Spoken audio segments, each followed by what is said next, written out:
Hello again, everyone. Today I want to talk to you about the XP grind in the Texas Chainsaw Massacre. We were spoiled last week with double XP for about 5 or 6 days, which was longer than we'd ever had before. It was awesome. Now that it's over, we're back to the sad, slow grind. If you're like me and trying to get every perk to level 3 on every single character, you know how painful this can be at times.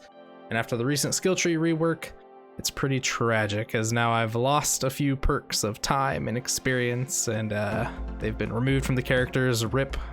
Bring home the bacon on Leatherface. We loved you. We will miss you. Overall, I think we all love double XP, and really only have one complaint with it. It's just that they don't market it all that well. Normally, we've done a weekend from like Friday at noon to Monday at noon. But they don't tell us until on Thursday, typically it feels. And a little bit more of a heads up would be appreciated, honestly. I feel bad for anyone who works on the weekends, just because, hey, you're kind of screwed unless you want to get no sleep. But this time, at least it was a little bit nicer, because they did put out, I guess you can call them a bounty for the community. And, you know, the first, I think, 2 days where if we got 100,000 kills or escapes, they'd extend it 24 hours. They did that. And then I think we passed the next one for, 200? Community did end up failing to 350,000, but I'd say that was probably to be expected. So, you know, it was pretty cool to extend double XP by a couple days. And, you know, if they ever bring it back again in the future, I'd love to see that. I think that was a fun little community challenge. That said, I do think there's all one thing we can agree on. Double XP is fantastic, and I would love to see it more. It's nice that they've been springing it upon us more recently. But yeah, so I guess all that said, how is the grind for XP in Texas Chainsaw Massacre? I got a couple points here I want to make. So the first stop, let's go ahead and talk about the new player grind. Starting out is certainly not easy, not to mention how daunting the grind feels really when you're first starting out in the game. I'd say you don't really feel comfortable with your characters until probably like level 30 to 50, somewhere in that range. I think is where, you know, you kind of have enough skill points where you can have points on a few different characters, whether that's victim side or family side, or, you know, 1 or 2 on each side, really, to kind of feel comfortable, have a little different builds. You have, you know, experiment with different perks, yada yada. It's definitely a pain starting out, having to respec your characters, swap it to someone else, and it's just a huge relief really once you get into the higher levels. You don't have to deal with that.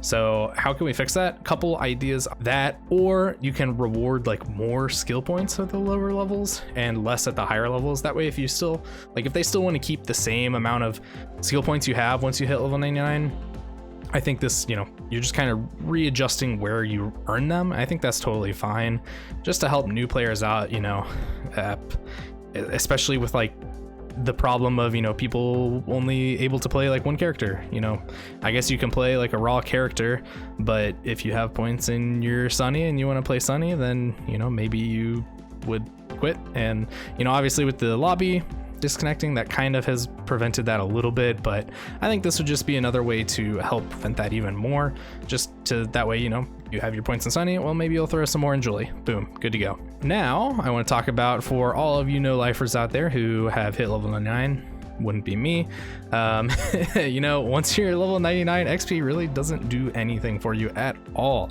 unless you are trying to level up all the perks. I know they said they would raise the level cap, but when? It's been a while. Crickets. People have been level 99 since, like, I don't know, 2 weeks after the game came out, and if you haven't tried to level up really any perks since then, just imagine how XP that you've wasted and has gone down the drain. Don't think about it too long, you'll get sad. But truly, I think it would be nice, at least one change to make, that if you hit level 99, the XP you earn, it'd be nice if they wouldn't let that be cut in half for your perks.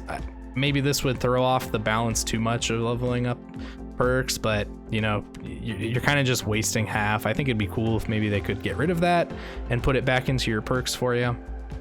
I think that would also encourage people to play, you know, different builds, try out new perks, and, you know, at least, you know, get some progress on some perks maybe they don't use as much. So speaking of XP for perks, how do we get that? Well, generally speaking, the more important objectives, or I guess, actions in game, will award you more points. So stabbing grandpa, securing a kill, those are going to get you the most points, rather than, cutting down a noisemaker, closing a crawl space, where it's going to get you less. Honestly, I looked for it. I couldn't really find a super reliable list of point values anywhere for all the in-game actions. If there's one out there, I would love if someone could direct me to it, because I'm genuinely curious. I did find a couple different lists, kind of compiled them here, and I'm gonna slap it on the screen. So if you want to see those, have a look over, go ahead and pause the video. But for the most part, it's got the basic ones that you'll see most often in game, but I don't think these are all 100%, so just take it with a grain of salt. Yeah. So I guess what's most concerning here, really, to me, it's the lack of XP you get for some actions.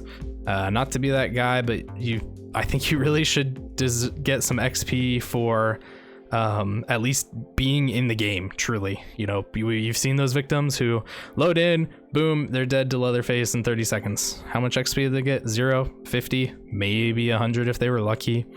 Same goes for the family loads in, victims, something happens, maybe in the same scenario, one of the victim dies and then everyone else quits.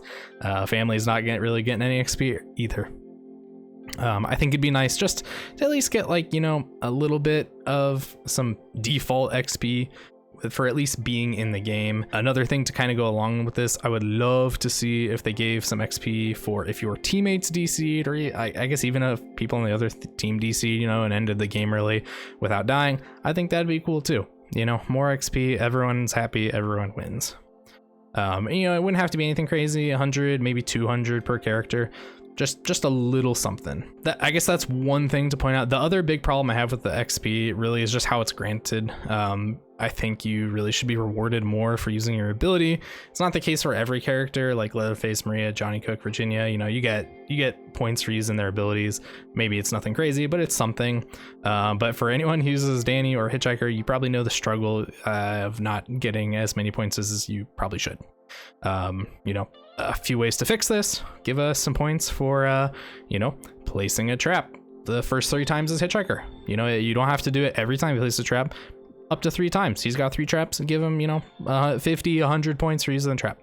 Something simple. Same with Nancy.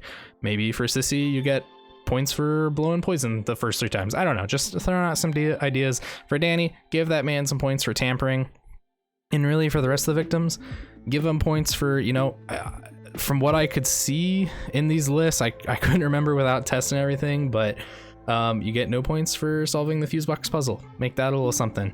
You get no points for turning off the battery, or jumping down a well, or even escaping or being in chase. I would love to see points for that. No points for body blocking. If you're taking a hit close to another victim, give some points. I think that'd be cool. Again, doesn't have to be anything crazy, but a little bit goes a long way.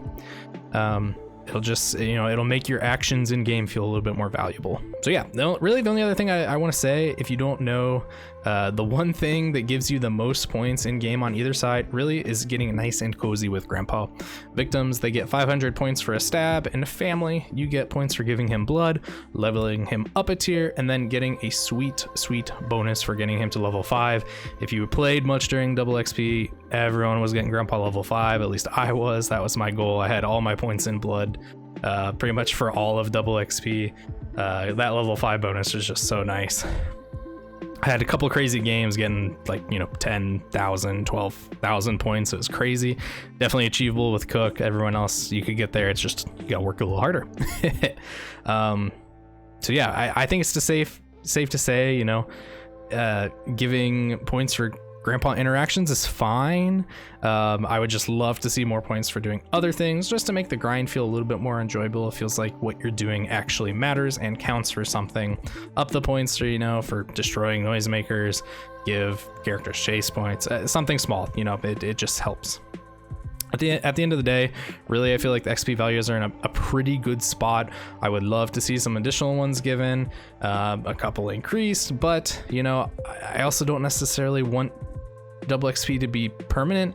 I thought maybe with them extending it, that's kind of the direction they were leaning. That wasn't the case, but I think maybe if they were to have it be like that, then it wouldn't feel as special. Yeah, the grind would be better, but at that point, would would they still do a double XP event and it'd be quote unquote quadruple XP? I don't know how that would feel. I think where it's at now, adjust the values a tad. You know, having double XP in the events would still make it feel exciting and special. You know, we've got the 1-year anniversary coming up. That's pretty cool. We'll see what they do for that. But yeah, and honestly, in the future, please just make double XP last a whole week long.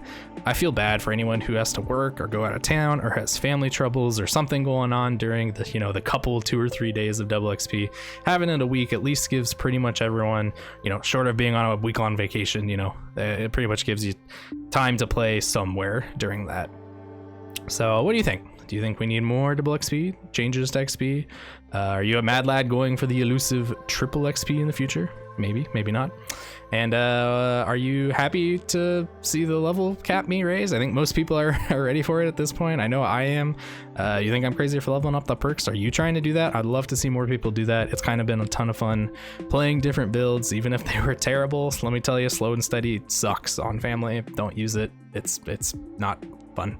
So yeah, let me know your thoughts down in the comments, and if you haven't yet, please be sure to like and subscribe if you like the video and you want to see more. It would mean a lot to me. That said, have a good rest of your day, and thank you for watching. Bye.